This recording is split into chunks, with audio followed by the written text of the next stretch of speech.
अस्सलाम वालेकुम। कैरी की सीजन चालू हो गई है। कैरी के अचार बनेंगे। कैरी को किस तरह स्टॉक करके रखने का वो हर काम गांव में बहुत ज़्यादा होता है। जिस जिस तरह अचार बनाया जाता है, मुरब्बे बनाए जाते हैं या तो खटाई बनाई बनाई जाती है, इसको इस तरह स्टॉक करके रखा जाता है। और स्टॉक करने का एक और तरीका है। अब बारिश में बच्चे कभी सब्जी लेने नहीं जाएंगे या बच्चे जेली वगैरह अक्सर करके, हम लोग रोटी गरम गरम या पराठे बना दो तो बच्चे अक्सर करके जेली से बहुत शौक से खाते हैं। तो जब हम ये कैरी मतलब स्टॉक करके रख देंगे मुरब्बे के रूप में, तो बच्चे कितने शौक से मतलब पराठे के साथ इंजॉय करेंगे। आप अपनी पूरी फैमिली के साथ ये मतलब खा सकती है मुरब्बा। जो मैंने मुरब्बा गए साल मेरे यूट्यूब चैनल पे मौजूद है, लेकिन वो मैंने कद्दूकस करके बनाया था। और आज मैं मुरब्बा एकदम उससे एकदम डिफरेंट तरीके से बनाने जा रही हूँ, जो कटिंग करके बनाऊंगी। तो जुड़े रहिए, स्टेप बाय स्टेप देखते रहिए। इस तरह आप मुरब्बा बना के रखेंगी, ये साल भर भी रह सकता है। और पराठे, रोटी, बच्चे अच्छी तरह से दाल चावल आप हर चीज़ के साथ पूरी फैमिली के साथ इंजॉय कर सकते हैं। तो चलिए पहले इसे हम अच्छी तरह से, मैंने ले लिए 1 किलो कैरी, बड़ी बड़ी थी इसलिए मतलब। अब इसे हम अच्छी तरह से इस तरह छील लेंगे, है ना। कैरी भी बहुत बढ़िया मिल गई है। ये देखिए, सीजन के हिसाब से हर चीज़ खाना चाहिए और स्टॉक करके रखना चाहिए। ये ज़्यादातर गाँव में इस तरह से स्टॉक करके ज़्यादा रखते हैं। बस इस तरह से हम पूरी कैरियों को छील के आपको से मिलते हैं। इसी तरह से हम पूरी अच्छी तरह से फ्रेश छील लेंगे। अच्छी तरह से साफ करके अब हमने इसे कर लिया है वॉश। अब हम इसके पीसेस काटेंगे जो मुरब्बे में हम डालेंगे इस तरह से। अब इसमें पड़ गई ये गुठली, तो अगर हम कटिंग करा के लेते तो फिर हमें टुकड़े टुकड़े मिलते। अब हमें अपने हिसाब से इसे कट करना। देखिए किस तरह से मैं आपको पीस कट करके बताती हूँ। इस तरह से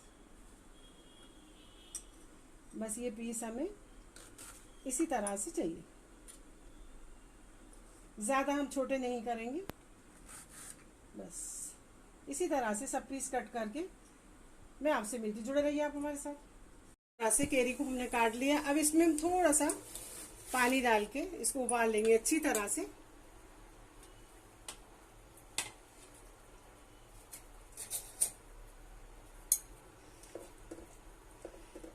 इसे थोड़ा उबालेंगे, 2-4 उबाल लेंगे। इस तरह हमने इसे ढककर एक 10 मिनट पका लिया है। अब हम इसे देखेंगे ज़्यादा तो नहीं गल गई या कच्ची तो नहीं है। बस इसी तरह हमें इस स्टेज पे ये कैरी चाहिए थी। अब इसका हम चन्नी में डाल के छान लेंगे। बता मेरे को जलाई देगी।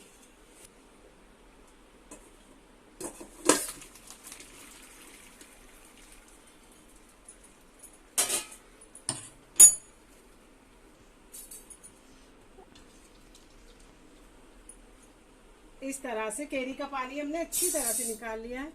यह है कैरी का पानी।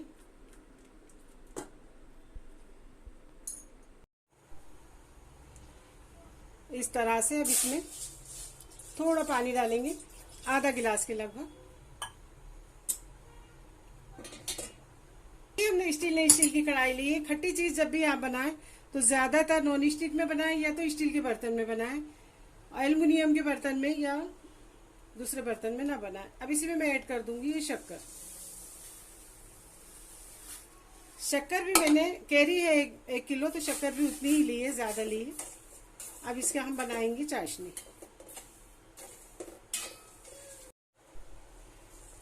अब इस तरह से शक्कर को हिलाते हुए हम अच्छी तरह से इसकी चाशनी बना लेंगे एक तार की। इसी तरह से इसमें मैं ऐड कर दूंगी, मैंने पहले भी मुरब्बा बनाया था जो मैंने कद्दूकस किया था, मेरे यूट्यूब चैनल पे उसकी रेसिपी मौजूद है। आप उस तरह भी बना सकती हैं और इस तरह भी बना सकती हैं, ये उससे अलग तरीके का है। इसमें मैं 2 इंच का दालचीनी का टुकड़ा डाल दूंगी, 4 हरी इलायची और 2-3 लौंग।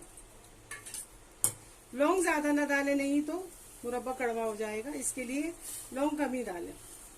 अब इन सब चीजों को अच्छी तरह से हम पकाएंगे।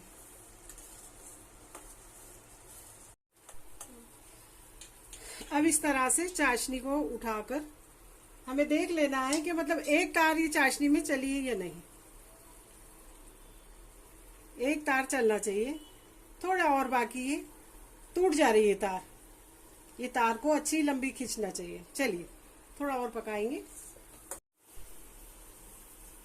बस इसी तरह से हमें ये एक तार की चाशनी चाहिए थी जो अब मौजूद है।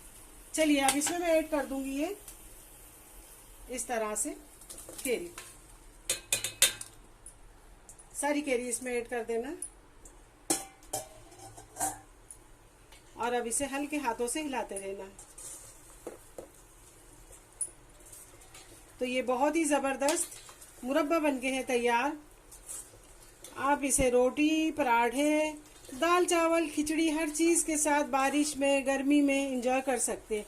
गर्मी में कभी कभी ऐसा होता है कि खाना खाने बिल्कुल मन नहीं होता, और अगर आप ये मुरब्बा बना के रखेंगे तो पराठे बना लिए और रोटी लेके अपने भी एंजॉय करें फैमिली के साथ, और बच्चे को भी दे दिए टिफिन में। अब स्कूलें भी चालू होंगी। बस इसी तरह इसे हल्के हाथों से हिलाते हुए भी पकाते रहना है।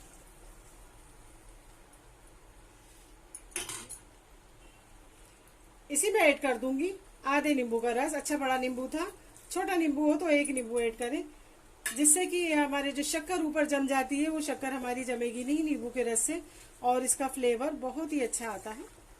इस तरह से केसर डालने से हल्का सा येलो येलो हो गया है।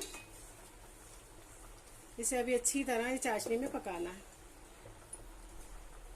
और जो केरी का पानी है हमें स्टोक करके रख देना है कोई चीज में, ताकि इस दाल बनाए या चावल बनाए, चावल में भी अच्छा ही लगता है।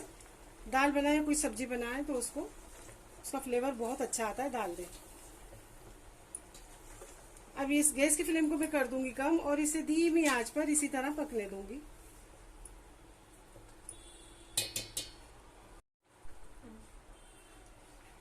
इस तरह से मुरब्बा बनके हमारा तैयार। अब इसे हम रख देंगे ठंडा होने के लिए। ये अपने आप ही ठीक हो जाएगा। फिर इसको हम स्टॉक कैसा करते हैं वो भी आपसे शेयर करेंगे, तो आप लोग जुड़े रहिए, स्टेप बाय स्टेप देखते रहिए। ये मेरी आज की रेसिपी कैसी आपको मेरी ये रेसिपी लगी कैरी के मुरब्बे की, तो लाइक शेयर कमेंट करके जरूर मुझे बताइए, और सब्सक्राइब करना ना भूलिए। दोस्तों रिश्तेदारों में शेयर करिए मेरी रेसिपियाँ। अब इसे मैं गैस की फ्लेम को कर दूंगी बंद, और रख दूंगी इसे ठंडा होने। इस तरह से मुरब्बा हमारा बनके है तैयार। अब ऐसे स्टोक कैसा करना है हम बताते हैं आपको। ये हमने ले ली कांच की बोतल अच्छी तरह से। अब मुरब्बा जो है कांच की बोतल में ही मतलब सेव करके रखना चाहिए। अगर हम प्लास्टिक की बोतल में रखेंगे तो खराब होने का डर रहता। तो इस तरह से हम, ये कांच की बोतल है, हम इसमें इस तरह से मुरब्बे को ऐड कर देंगे कुछ इस तरह से। चलिए यही है मेरी आज की रेसिपी कैरी का मुरब्बा। इस तरह आप भी बनाएं, गर्मी की सीजन में, बारिश की सीजन में एंजॉय करें, अपनी फैमिली के साथ खाएं, और मुझे कमेंट करके जरूर बताएं कि आपको ये मेरी रेसिपी कैसे लगी। आप इसे साल भर भी मतलब रख सकती हैं इस तरह से बनाकर। ये देखिए बहुत ही जबरदस्त ये बना है कैरी का मुरब्बा। ये पराठे के साथ, दाल चावल के साथ, खिचड़ी, अचार, हर चीज के साथ ये अच्छा लगेगा।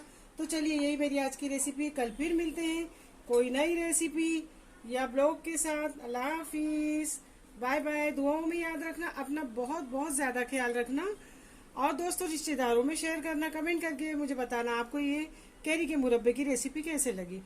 तो चलिए कल फिर मिलते हैं कोई नई रेसिपी ब्लॉग के साथ। अल्लाह हाफिज, बाय बाय।